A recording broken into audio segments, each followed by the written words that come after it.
भगवान की ये कहाँ वो सुख शांति रे मन, गुरु शरण में गया नहीं तो। ये कहाँ वो सुख शांति रे मन, गुरु शरण में गया नहीं तो। जोश में घट भरा तो चाहे भरे कहाँ वो आया नहीं तो। मेरे कहाँ वो सुख शांति रे मन, गुरु शरण में गया नहीं तो। त्याग कर घर कुटुंब कबीला, लिया बसेरा।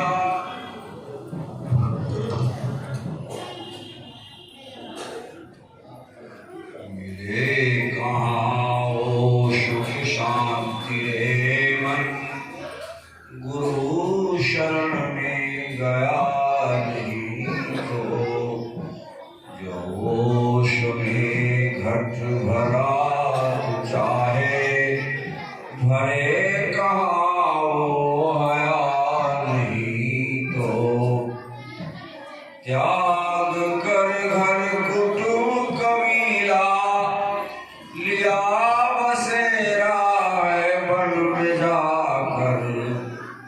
त्याग कर घर कुटुंब कबीला, लिया बसेरा है वन में जाकर। किया कलंकित ये वेश तूने, किया कलंकित ये वेश तूने, जो रात मन से गया नहीं तो। मिले कहाँ वो सुख शांति रे मन, गुरु शरण में गया नहीं तो।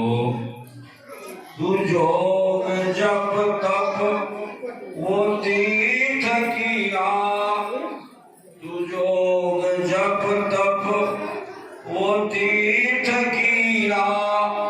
और शास्त्र में तू हुआ परंगत, और शास्त्र में तू हुआ परंगत। वृथा हुआ तेरा सब ज्ञान साधन, वृथा हुआ तेरा सब ज्ञान साधन। जो आत्मचिंतन किया नहीं तो। वृथा हुआ तेरा सब योग साधन, जो आत्मचिंतन किया नहीं तो। मिले कहाँ वो सुख शांति रे मन, गुरु शरण में गया नहीं तो। जो राम है सबके घट में व्यापक, कोई जगह भी नहीं है खाली। जो राम है सबके घट में व्यापक, कोई जगह भी नहीं है खाली। राम तुमको मिलेंगे कैसे, ओ राम तुमको मिलेंगे कैसे। जो द्वैत का पर्दा हटा नहीं तो। मिले कहाँ वो सुख शांति रे मन, गुरु शरण में गया नहीं तो। मिला मिटा ले आवागमन तू अपना, मिटा ले आवागमन तू अपना। परम सिखावन ले मान गुर की, अब की धोखा मिलेगा मुक्ता, अब की धोखा मिलेगा मुक्ता। गुरु वचन मन दिया नहीं तो ये कहाँ वो सुख शांति रे मन, गुरु शरण में गया नहीं तो। एक बार बोले भगवान की जय। इसका व्याख्या कौन करेगा?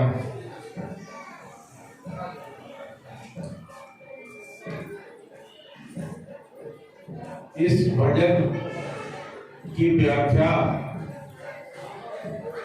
कोई करे तो हाथ उठाए। महाराज जी, महाराज जी,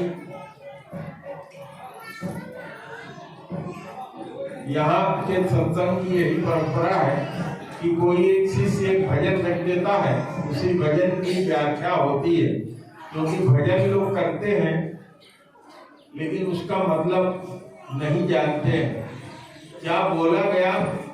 जैसे गंगा जी में स्नान करते हैं, शरीर धुल गया, पानी सर के ऊपर से निकल गया, भीग गया शरीर,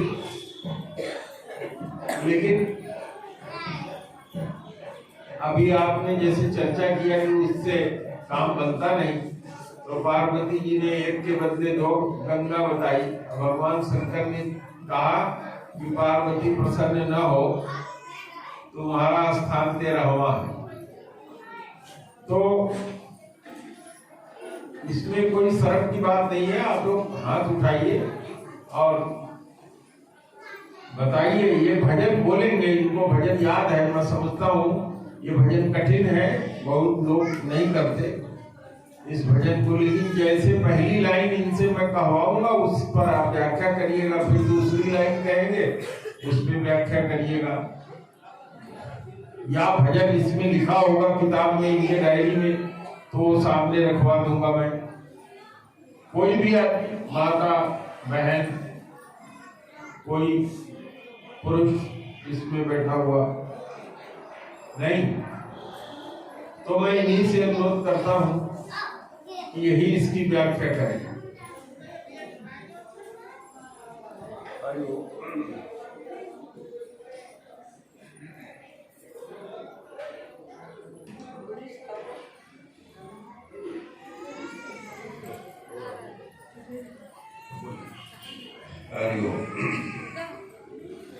एक एक लाइन बोलते चलिए, उसको समझा दीजिए।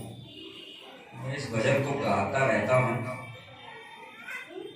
व्याख्या हमने कभी इसकी सोचा नहीं था कि हमको व्याख्या भी करना पड़ेगा, लेकिन गुरुदेव का वरदान मिल जाए तो ज्ञान तो दूर से ही मिलता है। मेरे काओ सुख शांति रे मन,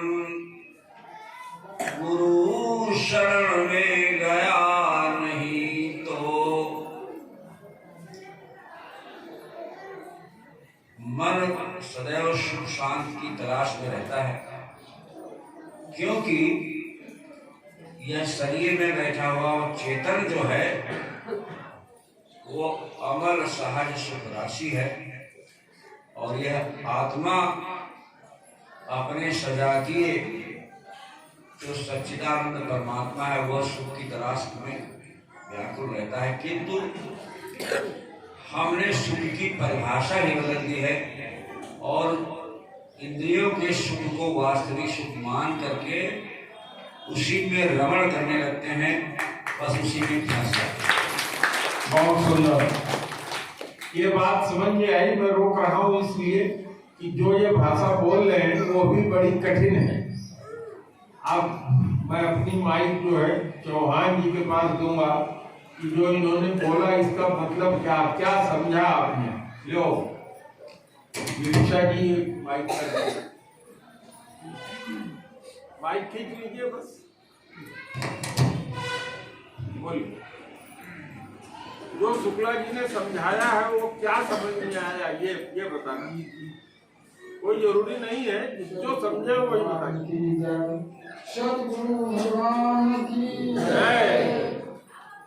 गुरु पितु मात महेश भवानी, बंधु दीन बंधु दीन दानी, यही विधि सब कर संशय दूरी, श्रीधरि गुरु पद पंकज भवानी। कोई घुमा पाएगा?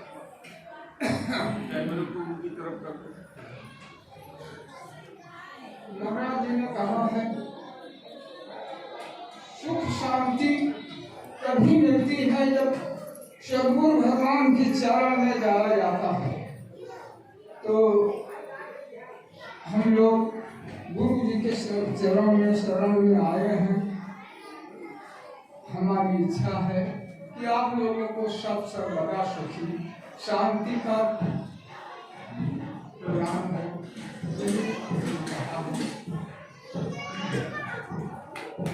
ताली बजाओ। और कोई जो समझाओ जो शुक्ला जी ने समझाया था ओम प्रकाश जी ने पहली लाइन नृसिका जी की पहली लाइन मिले कहाँ वो सुख शांति रे मन गुरु शरण में गया नहीं तो मिले कहाँ वो सुख शांति मन गुरु शरण में गया नहीं। मेरे तो समझ में नहीं आया था। श्री शुक्ल जी ने जो इंद्रिय सुख और बाकी चीजें चर्चा किया, एक लाइन इससे आगे भी बोले थे कि हमारा जो आत्मा है उसका सजाती भगवान है। जैसे ठाकुर का सजाती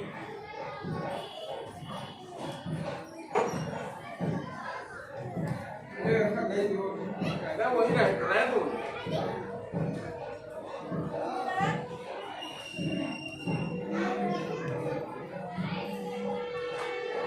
कोई जात से ठाकुर है उसका सजाती दूसरा ठाकुर होगा।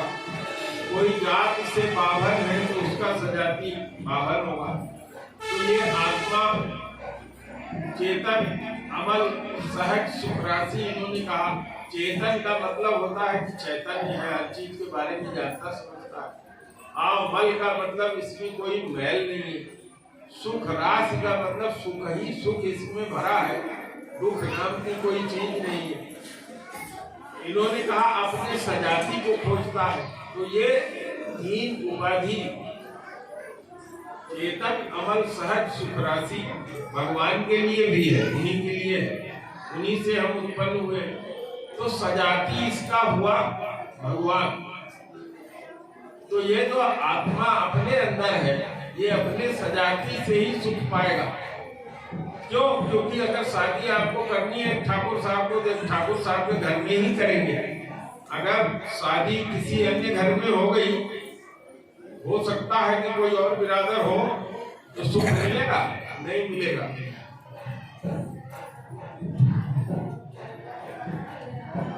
तो थोड़ा पूछा चाहता हूँ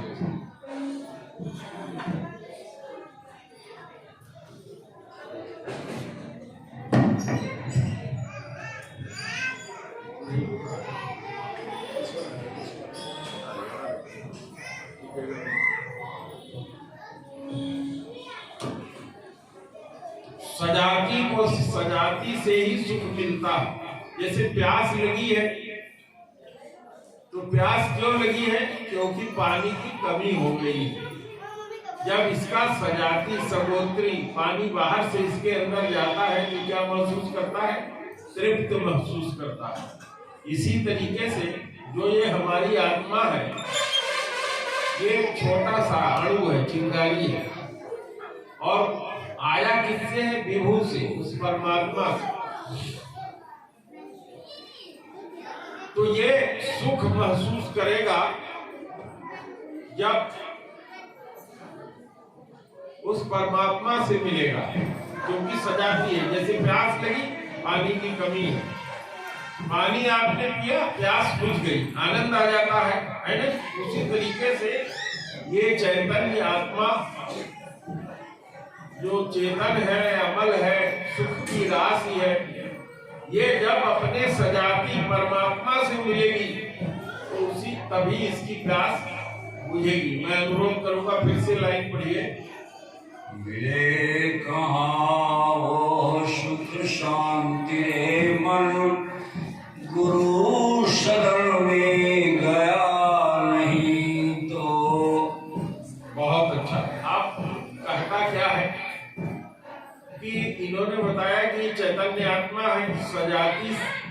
सब सुख है, सजाती में जाता अगर तो सुख पाता, लेकिन हम लोग किसी कारण से उसको जानते ही नहीं, अपनी आत्मा को भी नहीं जानते, किसका वो सजाती है ये भी नहीं जानते, किसका भिजाती है ये भी नहीं जानते। ये तो घर में बचपन से सुने हैं कि प्यास लगी है तो पानी पियो तो प्यास बुझ जाती है, तृप्ति हो जाती है।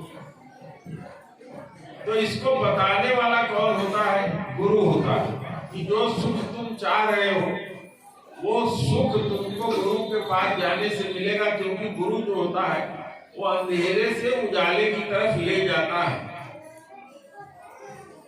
तो अंधेरा क्या है? अज्ञान। क्या अज्ञान है? कि सुख कहां से मिले, चाहता क्या है? सुख। और गुरु शरण में गया नहीं, जब गुरु शरण में जाएगा नहीं तो क्या सुख होता है ये जाना नहीं। जब गुरु के शरण में जाएगा तो गुरु उसको बताएगा कि जो ये संसार का सुख है वो तुम्हारी इंद्रियों का सुख है। इंद्रियां हमारी 5 होती हैं ज्ञान की, और 5 होती हैं कर्म की। ज्ञान की इंद्रियां आंख से देख रहे हो, बाहर की चीज दिखाई पड़ रही है, कोई स्त्री बहुत सुंदर है, कोई लाल कपड़ा पहने है, कोई काला पहना है, कोई सफेद पहना है, ये ज्ञान हो रहा है आंख से। आंख का विषय देखना, कान का विषय सुनना। किसी को किसी की बुराई ही बहुत अच्छी लगती है, कथा सुनने को नहीं आएगा, कहीं बुराई हो रही हो, बुराई करने में और बुराई सुनने में आनंद इसको आता है, वो कान का विषय। त्वचा, ये जो चमड़ा, इसका विषय है स्पर्श, पत्नी को चिपटा लो, जननेंद्रिय को जनेंद्रिय से मिला लो, बच्चे को छाती से लगा लो, उसका चमड़ा तुम्हारे चमड़े से जब मिल जाता है सुख महसूस होता है। ये इस चमड़े का सुख है, स्पर्श का सुख। इसी स्पर्श सुख से हम लोग संसार में पैदा होते हैं। ये इंद्रिय का सुख हुआ, जनेंद्रिय का सुख हुआ, इस चमड़े का सुख हुआ। रसना, जो तुम्हारी जिह्वा है, ये स्वाद चखती है, बताती है कड़वा है, ये तीता है, ये अच्छा है, ये कसैला है, ये मीठा है। जिसमें तुमको आसक्ति लग गई वो तुम्हें अच्छा लगने लग जाता है। कोई बहुत कड़वा खाता है, कोई बहुत कम नमक खाता है। जैसे मैं कम नमक खाता हूँ तो हमारा जो यहाँ खाना बनाने वाला है वो कम नमक वाला हमें दे देता है। जैसे कल मैं खाना खा के चला, सब लोग नमक मांगना शुरू किए, उसने तड़ से उसमें नमक 1.5 चम्मच और मिला दिया, क्योंकि बाकी लोगों को तेज नमक चाहिए। क्या है ये? उनके रसना का विषय है, रसना का विषय। ज्यादा नमक खाना, कम खाना, नहीं खाना, फलाहार करना, अन्नाहार करना, ये रसना का विषय है। समझ में बात आ गई होगी सबके। तो आंख का विषय, कान का विषय, त्वचा का विषय, रसना का विषय। अब एक बचा घ्राण, सूंघने का विषय। ये चीज बड़ी खुशबू कर रही है, लल्ला सिंह जो सेंट लगाए हैं अच्छी खुशबू आ रही है, और जो बगल में पंडित जी बैठे हैं 4 दिन नहीं नहाए हैं इसलिए इनके पसीने की बदबू आ रही है। ये हमारे संत जी, हमारे शिष्य हैं। ये इनका उदाहरण मैं ले रहा हूँ, ऐसा है नहीं। आप जाते हैं रास्ते में एक कुत्ता मरा मिलता है, कहते हैं अरे बहुत बदबू आ रही है। कहीं से केवड़े की बाग मिलती है, इतनी खुशबू आती है। तो किसी को कोई खुशबू पसंद है, किसी को कोई खुशबू पसंद है, और किसी को कोई खुशबू पसंद नहीं है, कोई बदबू पसंद नहीं है, और किसी को खुशबू बदबू में एक ही जैसा समझ में आता है। उसके ग्रहण करने की शक्ति ही खत्म हो गई है। ये ज्ञान की इंद्रियों का सुख हुआ। और ये खुल कहाँ रही है? आंख बंद करो बाहर खुलेगी, कान ऐसे बंद कर लो बाहर खुलेगा, मुंह बाहर खुलेगा, जीभ बाहर को निकलेगी, त्वचा दूसरी त्वचा से संपर्क बाहर ही करेगी, या त्वचा जहां एक त्वचा दूसरी त्वचा से जहां जाके संपर्क करता हो, त्वचा त्वचा से ही संपर्क करेगी। रस रसना से संपर्क करेगा। इसी तरह से नासिका का विषय हुआ। ये 5 तरह के सारे विषय बाहर मिल रहे हैं संसार में, और वही वो भजन में कह रहा है। गुरु बताएगा कि संसार में जो इंद्रियां बाहर खुल रही है उससे सुख नहीं मिलेगा। एक चित्रकेतु नाम का राजा हुआ, भागवत में कथा सुनाते हैं, मैंने भी सुना है। उसने 1 करोड़ शादी किया कि कोई पुत्र पैदा हो जाए, कोई एक पुत्र पुत्री कुछ पैदा हो जाए, बाज का नाम छूट जाए, नहीं हुआ। अंगिरस गोत्र का था। अंगिरा ऋषि उसके गुरु थे, आए, प्रार्थना किया, महाराज 1 दे दो। उन्होंने कहा और दुखी हो जाओगे। उसने कहा महाराज दुखी होगे वो देखा जाएगा। ये इंद्रिय सुख की बात बता रहा हूं, समझ में आ जाए इसलिए बता रहा हूं। कथा से कोई चीज अच्छे समझ में आ जाती है। उसने कहा महाराज 1 तो दे ही दो। अरे बाज वाला नाम छूट जाएगा, उसके बाद जो दुख होगा वो झेलेंगे। उन्होंने कहा कि वो दुख ज्यादा कठिन होगा। और महाराज आप बात मानो मेरी, दे दो। उन्होंने कहा ठीक, पुत्र होगा तुम्हारे, एक रानी से पुत्र होगा, जो बड़ी रानी है जिसको ज्यादा लोग मानते हो। 1 पुत्र पैदा हुआ तो जिसके 1 करोड़ रानियां हो उसकी 99,99,999 रानियां उसकी विरोधी हो गई, क्योंकि राजा उसको पहले से भी मानता था। उसको पुत्र हुआ तो और मानने लगा। अब उन सबों ने मौका देखना शुरू किया। महीने भर का बच्चा नहीं हुआ, उसको जहर दे दिया। 99,99,999 जो सौते थी उन्होंने मिलकर एक मत हो गए, कहीं बात फूटे नहीं। सबको फूकी आंख सुहाते नहीं था, उसको जहर दे दिया, बच्चा मर गया। राजा वहां लेकर ये बैठ गए। 1 करोड़ रानियां आके बैठ के रोने लगी। कैसे कोई डाउट करे कि किसने मारा। राजा भी लेकर बैठ गए अनशन पर। बड़े प्रतापी राजा थे, बहुत धर्मात्मा राजा थे। अपने गुरु को याद किया। गुरु पहले आता है। गुरु आया, उसके साथ नारद जी भी आए चलते हुए। अंगिरा जी कहे महाराज तुम चलो, जैसे हमारे साथ महाराज जी बैठे। वो आए तो कहा बहुत अच्छा है, आप तीनों जने आ गए। भैया अब आप कहीं जाओ नहीं, माइक बंदों पर बैठे रहो, इसको बदलते रहो। आज जिसको हवन में जाना हो, आज के जजमान हमारे ओम प्रकाश जी के समधी जी ही हुआ करते हैं, लेकिन वो हमें लगता नहीं उनका आने का समय नहीं हुआ है। और कोई यजमान हमने चयन नहीं किया है। तो आप लोगों में से जो कोई भी यजमान का काम बनना चाहे, हवन कराना चाहे, कोई 1-2 लोग पूछ रहे थे महाराज हवन होगा भी नहीं। ये माता जी पूछ रही थी कि तू ही चले जाओ, हवन करा लो, बैठ जाओ, कुछ करना नहीं है, सामग्री सब है, उधर पीछे चले जाओ, बैठ के यहाँ सामने हवन में बैठ जाओ, कराओ। जिसने खीर न पाया हो जाके पाले। तो क्या हुआ उससे आगे? कहा महाराज हमारे बच्चे को जिलाइए। तो नारद जी और अंगिरा जी ने कहा जिला तो मैं नहीं सकता, उसकी आत्मा को बुला देता हूं। बुलाया उसकी आत्मा को। आत्मा आई, कहा ये बताओ।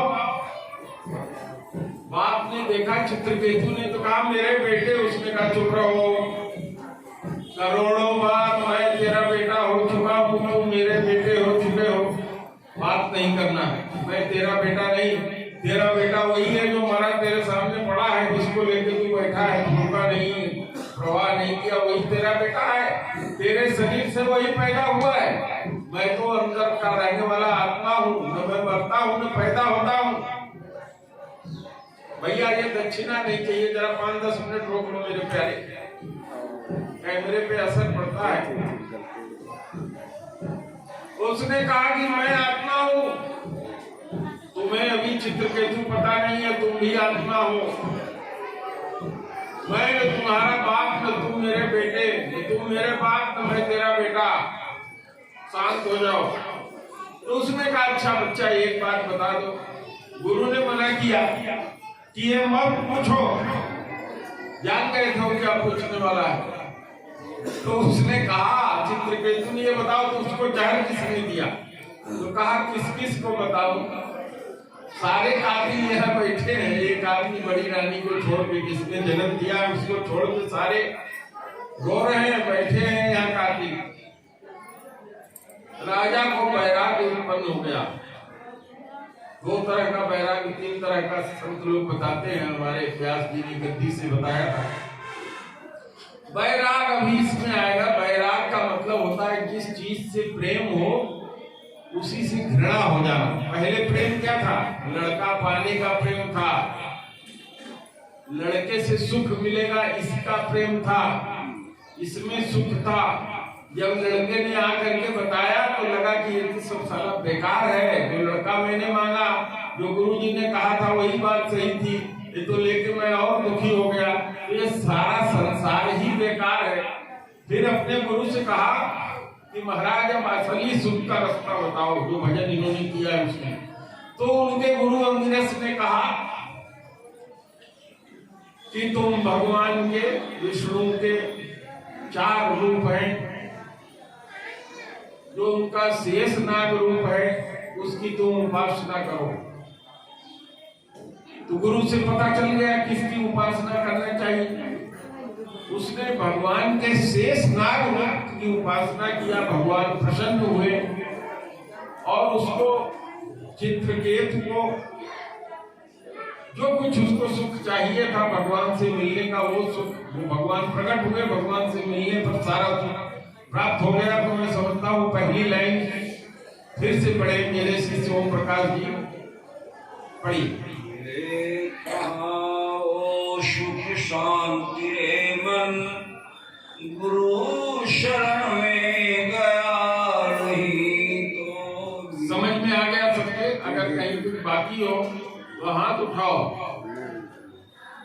क्योंकि इन्होंने जो शब्दावली इस्तेमाल किया था बहुत ही शास्त्रीय और अच्छी शब्दावली इस्तेमाल किया था कि तुम चेतन अमल सुख राशि हो, तुम्हारा सजाती भगवान है, भगवान में जाओगे तो सुख मिलेगा। इसलिए मैंने टोका था, इसलिए रोका था क्योंकि ये सत्संग हो रहा है। बिन सत्संग विवेक न होई, विवेक न होई। विवेक जो है बुद्धि की पराकाष्ठा। बुद्धि तो खंड खंड में बांटती है। हमारे आचार्य जी ने, आचार्य श्री ओम प्रकाश जी व्यास के रूप में वहां बैठे थे, कहा था कि बुद्धि क्या होती है, व्यवसाय आपकी का बांटती है। मैं गुरु जी के यहाँ चलूं, चलना लाभदायक होगा या हानिकारक होगा, सारा दिन बीतेगा। और जा रहे हैं तो 8 दिन बीत ही जाएगा, दुकान बंद करो, सब काम बंद रहेगा, नुकसान है, वो करें। फिर मन कहता है कि चलो गुरु जी का दर्शन करने से, लोग कहते हैं पाप मिट जाता है, तो चले ही चलो। तो मन में आया तो चले आए। सुना था किसी से कि संत का दर्शन से संत दरस जिम पातक तरई, सुने थे कहीं रामायण में पढ़े थे लल्ला सिंह जैसे। तो चले आए कि चलो भाई संत का दर्शन करते हैं, जानते तो नहीं कैसे करता है, लेकिन कौन जाने कर ही जा, थोड़ा चले आए। तो ठीक है, आगे चलिए। यही सत्संग का यहाँ तरीका है महाराज। आगे चलिए।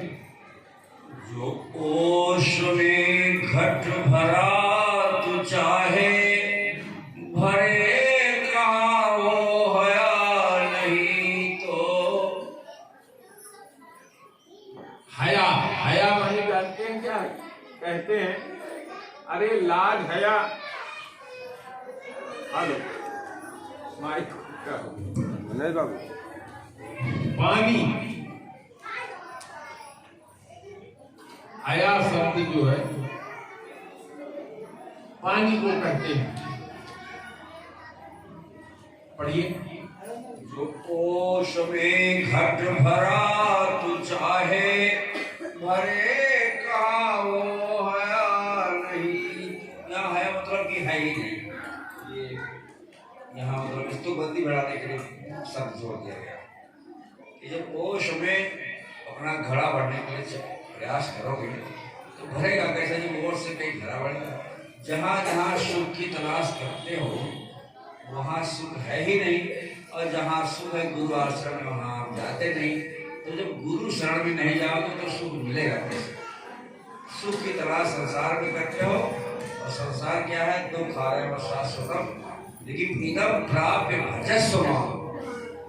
इस प्रश्न को प्राप्त करके हमारा भजन करिए। तलाश हम वहाँ करते हैं सुख की जहाँ है ही नहीं, और जहाँ है वहाँ जाते नहीं। तो ये सचेत करता है भजन कि मिले कहाँ। 1 मिनट के लिए मैं रोक रहा हूँ। हम लोगों के देश में क्योंकि उर्दू और अरबी फारसी शब्द भी बहुत इस्तेमाल होता है, तो आपने सुना होगा आबे जमजम, आबे हया। बहरहाल इनकी बात से मैं सहमत हूँ कि उसने तो बंदी किया है, लेकिन असहमत मैं ये हूँ कि जिस किसी ने भी उसने लिखा है वो माता जी तो देखो समझ नहीं पाती हैं, ऐसे ही बुद्धिहीन आदमी होता है, सामने से ही आ रहा है जा रहा है। मनोज भैया इसकी ब्राइटनेस ठीक करो।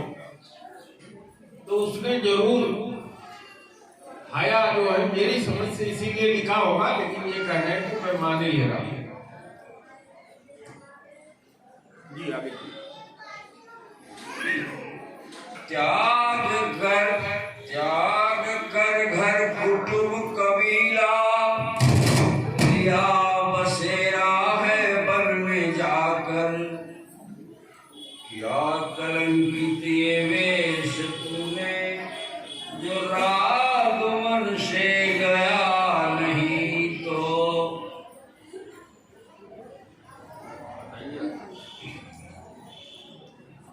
किन कारणों से आपने परिवार त्याग किया, वो हम कारण बहुत महत्वपूर्ण है। एक मैं घटना बता रहा हूँ। हम और हमारी श्रीमती जी हम लोग हरिद्वार गए थे, तो वहाँ स्नान कर रहे थे हम लोग गंगा के तट पर। महात्मा जी इसलिए स्नान कर रहे थे, और स्नान करने के बाद वो गंगा नदी में खड़े होकर के रोने लगे। तो हमने समझा कि भाई भक्त आदमी, हमारा थोड़ा स्वभाव है, थोड़ा विरोधी स्वभाव भी है, पूछ लेता हूँ। प्रणाम किया, उसके बाद हमने कहा कि महाराज जी आप बहुत अच्छी बात है, चलिए पर जलपान करिए। तो उन्होंने कहा कि क्या बताओ, बहुत सच्ची सच्ची बात कहने लगे वो कि मेरे पोते की बहुत याद आ रही है।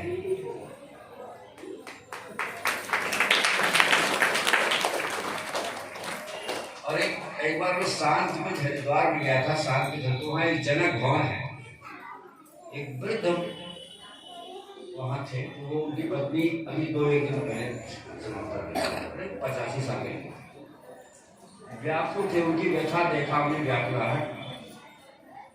जैसे हमने प्रणाम किया और पूछा महाराज जी आप तो बहुत व्याकुल व्याकुल लग रहे हैं।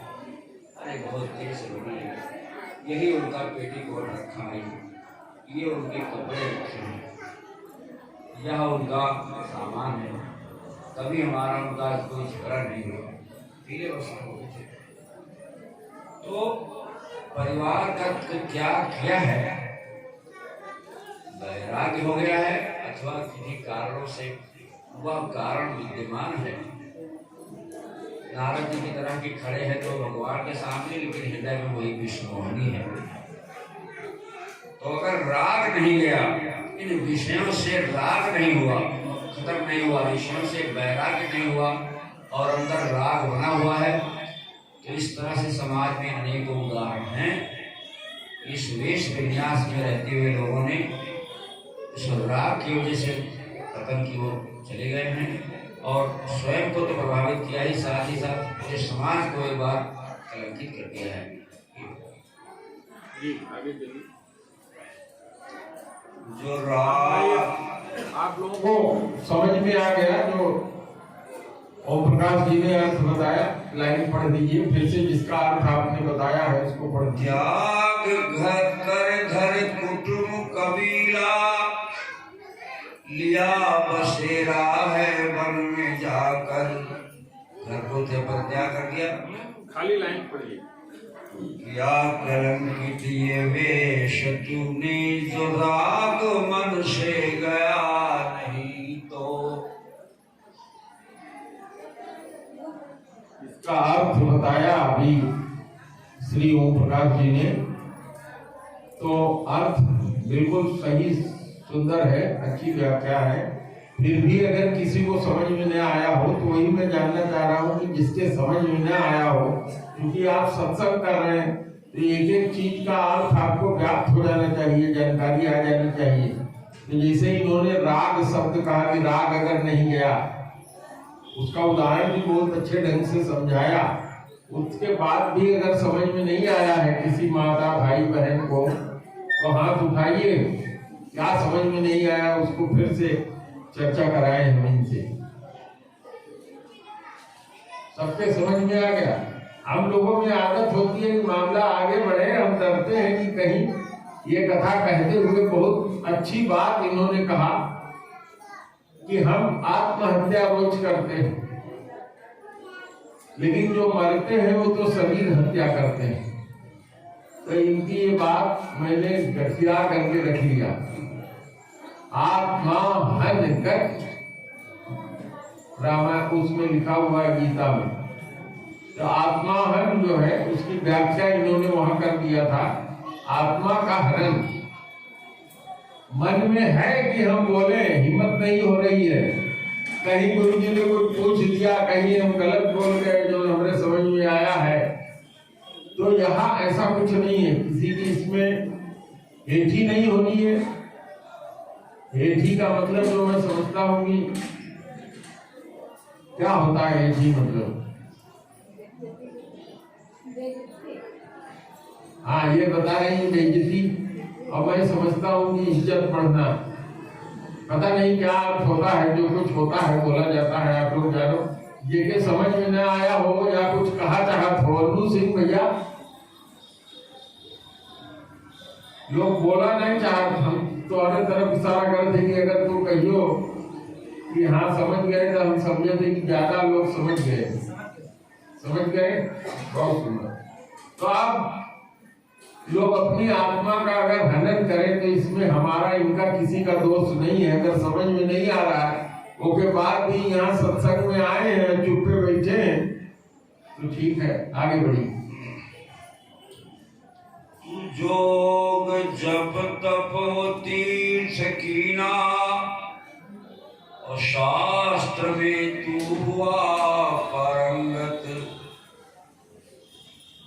वृथा हुआ तेरा सब योग साधन, जो आत्म चिंतन किया नहीं तो।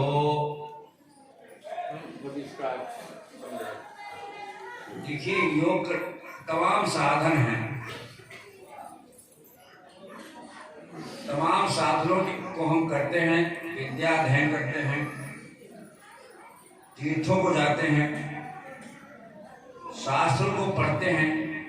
लोग कहते हैं हमको भैया पूरी गीता याद है, पूरा रामचरितमानस याद है, हमने अमुक अमुक तीर्थों को कर लिया। जब बैठते हैं लोग बड़े गौरव के साथ, बड़े गर्वीले, आप कौन से तीर्थ गए हो?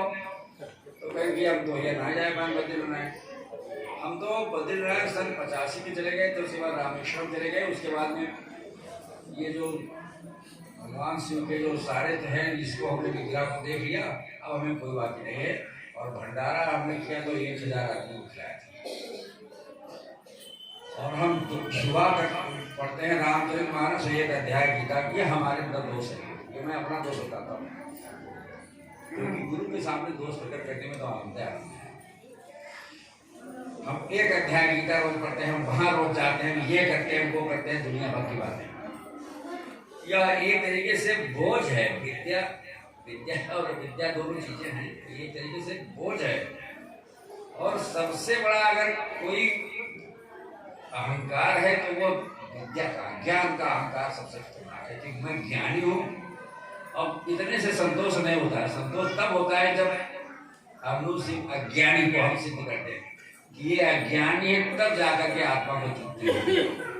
तो इसलिए भजन में आता है कि ये सब सारा ज्ञान बेकार है। अगर आपने हमारे यहाँ संध्या करने की, प्रातःकालीन संध्या, सायंकालीन संध्या, गुरु के शरण में जाकर के संध्या, ये ध्यान साधना करने की जो परंपरा, उसकी केवल है कि जो हमने पढ़ा, जो हमने देखा, जो हमने, इस पर हम कहाँ तक खड़े उतरे। हम तो उस मानव पर कहीं हम भी खड़े उतरे हैं कि और एक अहंकार ला दिया कि हम तो भाई सब गीता हमको याद, रामायण हमको याद, वेदों का पाठ हम कर लेते हैं, किंतु हमारे जीवन में कितना हम उसको उतार पाए हैं, इस पर यदि हम आत्म चिंतन करते हैं तो ठीक है। अन्यथा वो आपका ज्ञान केवल अहंकार बढ़ाने के लिए तो कुछ नहीं हो सकता है। ये व्यापार नहीं समझ में आ गया? पढ़िए, फिर से लाइन पढ़िए। इस बार अगर ये ऐतिहासिक कह देते हैं कि हाँ समझ में आ गया तो मैं समझूंगा कि समझ में आ गया। पढ़िए, वो लाइन जो जोग जप तप वो तीर्थ कीना, शास्त्र में तू हुआ परंगत, वृथा हुआ तेरा सब योग साधन, जो आत्म चिंतन किया नहीं तो।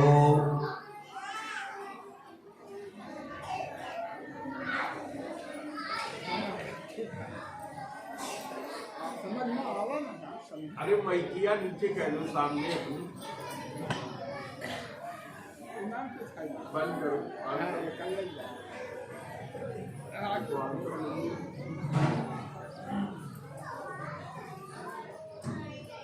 जब कोई बच्चा कहता है कि हाँ हमारे समझ में आ गया, तो मास्टर साहब इम्तिहान लेते हैं। ये इन्होंने ही बताया यहाँ कि मास्टर जो है जब पढ़ाता है तो इम्तिहान लेता है, क्योंकि मास्टर ज्यादा जानता है, बच्चा कम जानता है। तो बच्चे को इम्तिहान मास्टर का नहीं लेना चाहिए, मास्टर को अधिकार है बच्चे का इम्तिहान लेने का। तो आप क्योंकि मेरे शिष्य हैं तो इसलिए मुझे अधिकार है कि मैं आपका इम्तिहान लूं। तो इसलिए मैं पूछ रहा हूँ, इसमें योग, जप और क्या है, तप, तीरथ और अंतिम है आत्मचिंतन। एक मतलब का समझो, बताओ। अगर तुम समझ लिए हो तो हमारे बुआ जी बैठी है, वो समझ लिए होंगे। तो अरे बगल में इनके पत्नी बैठी है, इनके समझ में भी एक प्रकार जी के आ गया होगा। ये समझा दो। इम्तिहान इसलिए ले रहा हूँ, सच में समझे या झूठे मार दिए करते हैं, चलो हो गया।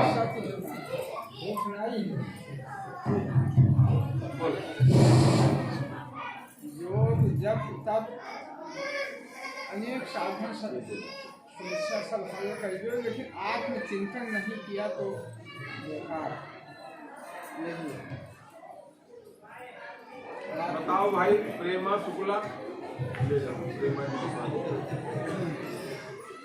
प्रेमा जी को हरे समझ में का आओ,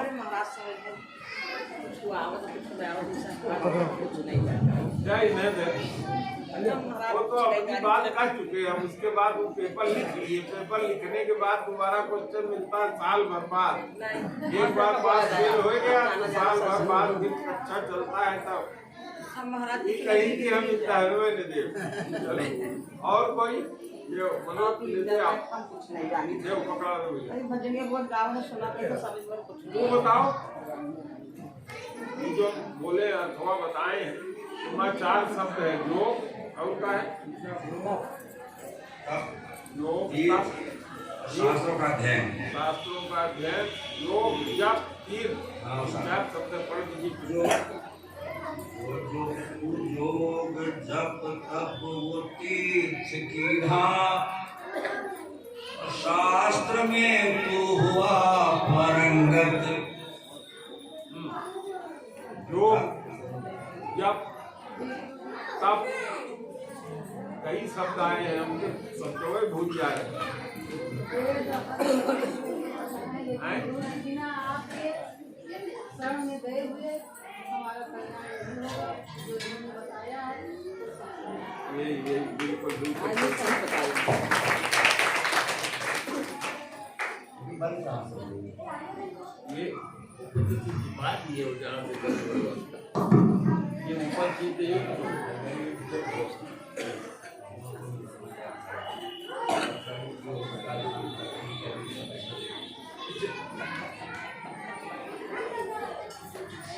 लिया मैंने, आपके पक्ष में फैसला इन्होंने दे दिया, मान लिया मैंने।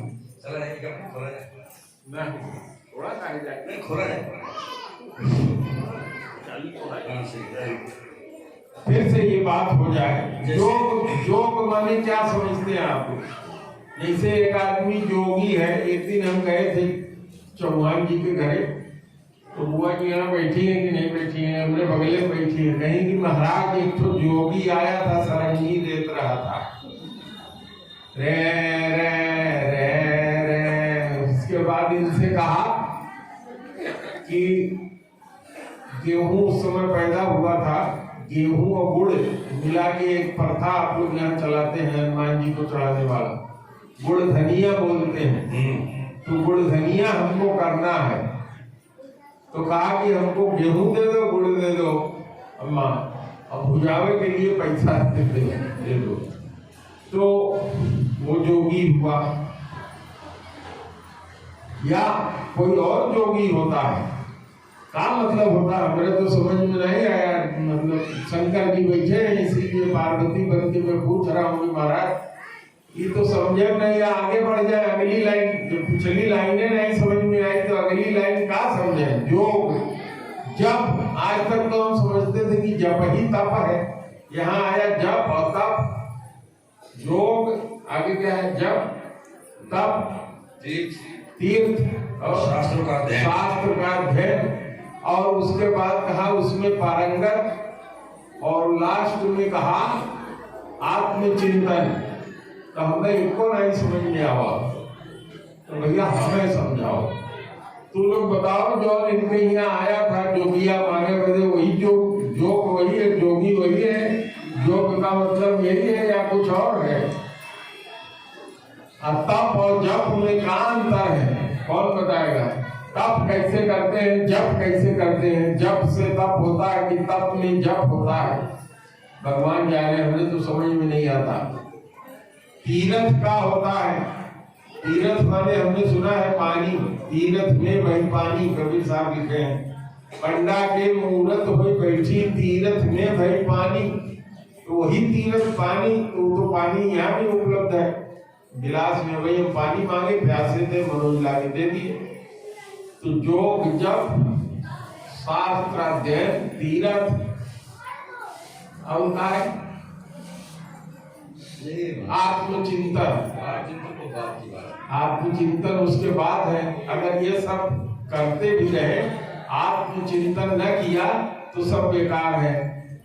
तो इतना जानना चाहिए कि ये कौन कौन सी चीज है जो करना बेकार है, और आत्मचिंतन कौन सी चीज है। खाली इतने समझ के अगर आप चले गए यहाँ से तो समझ लो कि तुम्हारा सत्संग सफल।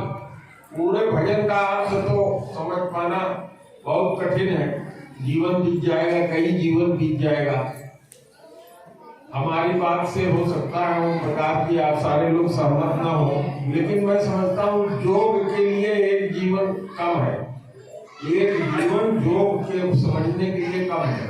जप के लिए एक जीवन पर्याप्त नहीं, तप के लिए एक जीवन पर्याप्त नहीं। योग जप तप आगे का है तीर्थ कीना, तीर्थ करना और शास्त्र अध्ययन। इतने शास्त्र हैं कि खाली अगर आप महाराज जी से पूछो, पुराण 18 थे, पुराण 6 थे उपपुराण, 120 उपनिषद, 4 वेद, एक वेद की जो व्याख्या लिखी है, अगर हमारे पास आओ, हमारे पास है दे दे। हमारे चैलेंज है कि हमने जैसे कमजोर आदमियों के लोग सफाई होकर गठरी महाभारत गठियाए हम रखे हैं, 8 खंड 6 खंड जितना होता है, इतने बड़े गठरी ओके उठाओ तो 25 किलो से कम नहीं है। वो महाभारत में सब धर्म लिखा है। सब नियम लिखा है, कैसे करना चाहिए कैसे नहीं करना चाहिए। वो पढ़े बदे हम तो समझते हैं कि एक जीवन चला जाएगा। महाभारत के पढ़त समझत रहो, खाली श्रीमद् भागवत के पढ़त समझत में एक जीवन चला गया। रामचरित मानस अगर समझ ले एक जीवन तो पर्याप्त है। एक जीवन सारे ग्रंथ का अध्ययन इसमें तो लिख दिया, अब उसमें पारंगत भी हो गया और लास्ट में कहा रहा है कि बेकार है अगर आत्मचिंतन नहीं किया। तो चलो भैया ये सब समझ में नहीं आया, आत्मचिंतन हो कहा है यही तो मालूम हो जाए। बिल्कुल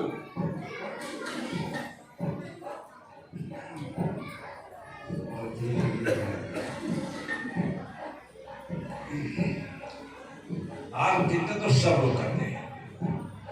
प्रायः जब चारपाई पर जाते हैं निद्रा के आगोश में जाने से पूर्व भोजन करने के बाद जब जाते हैं तो सब लोग आत्मचिंतन करते हैं, लेकिन बस थोड़ी देर में उसको उसकी व्याख्या अपनी तरह से करके जो सत्य को अस्वीकार कर देते हैं। सत्य को समझ जाते हैं कि अस्वीकार करते हैं क्योंकि उसमें लाभान बुद्धि लगा देते हैं। जैसे एक उदाहरण देता हूँ, और उनसे क्या ध्यान नहीं, हम आप ही को देख कर कह पाएंगे आई तो आई घाटे रखो हमारा आँख से आँख घटने क्योंकि हमारी आदत ही किसी एक छात्र को हम आँख से आँख मिलाए रखते हैं। मारे गए थे स्कूल में, लड़की से आँख मिलाए रहे तो उड़ाए गए। तो ऐसा सुनिए,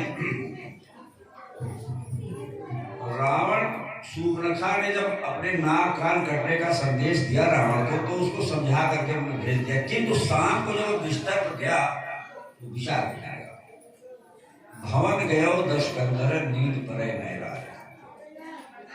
प्राय हम लोगों को भी नींद नहीं पड़ती है, तो सोचा कि खरदूषण मोशम बलवंता तिनहि के मारे बिन भगवंता।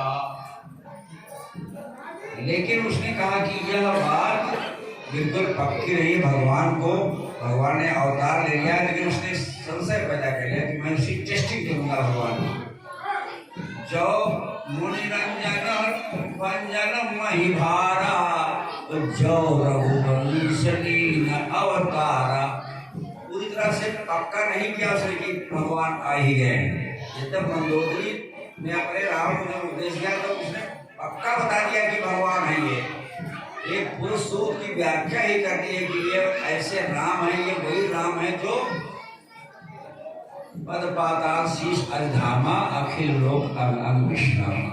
सारी सूत्र की व्याख्या राम भगवान की है, किंतु रावण ने कहा कि मैं इनकी परीक्षा करूंगा और परीक्षा करने के लिए अगर ये भगवान होंगे तो इनके हाथ से मारा जाऊंगा, नहीं भगवान होंगे तो पति का अपहरण करूंगा। तो इतनी नार मन गंधर्व कन्या देख मुनि मन मोही तमाम सुंदर युवतियों के उदय लंका में होते हुए भी उसने सीता का अपहरण करने का विचार। आत्मचिंतन किया उसने भी, लेकिन उसने गुरु का सहारा नहीं लिया। सुग्रीव ने जब भगवान राम को देखा तो वो भयभीत हो गए।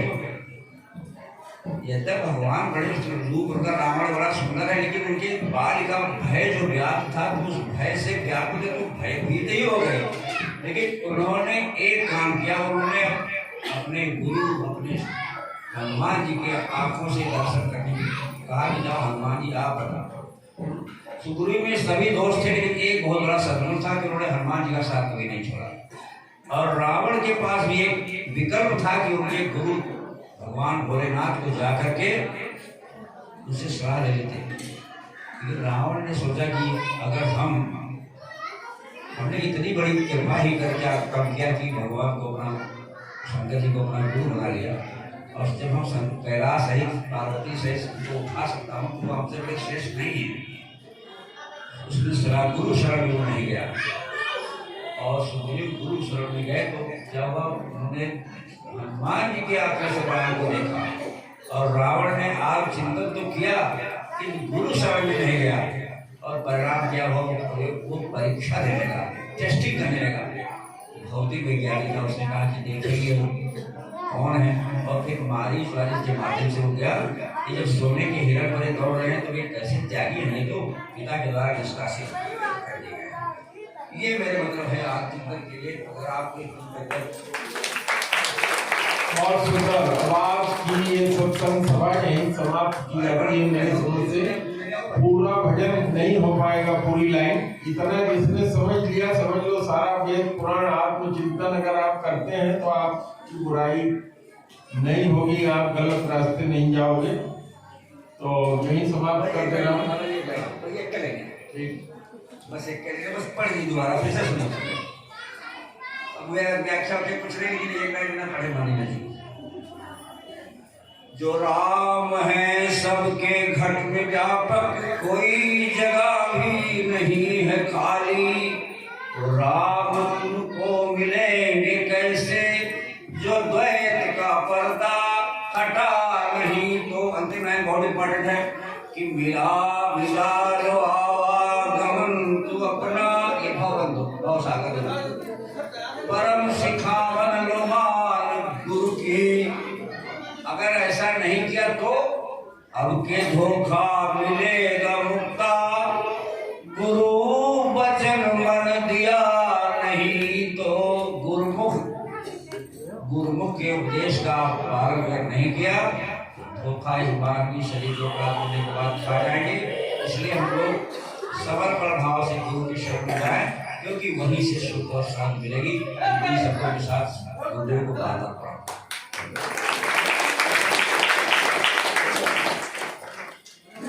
तो आप लोग सत्संग महाराज जी से सुने, तो सत्संग का फल तभी मिलता है जब दक्षिणा दिया जाए।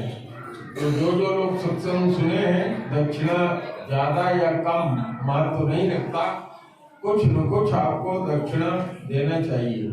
तो इसलिए मैं चाहूंगा कि आप लोग उठ करके महाराज जी के सामने अपनी अपनी दक्षिणा समर्पित करें, और उसके बाद भोजन तैयार है और फिर हम लोग भोजन प्रसाद करेंगे। हवन चल ही रहा है।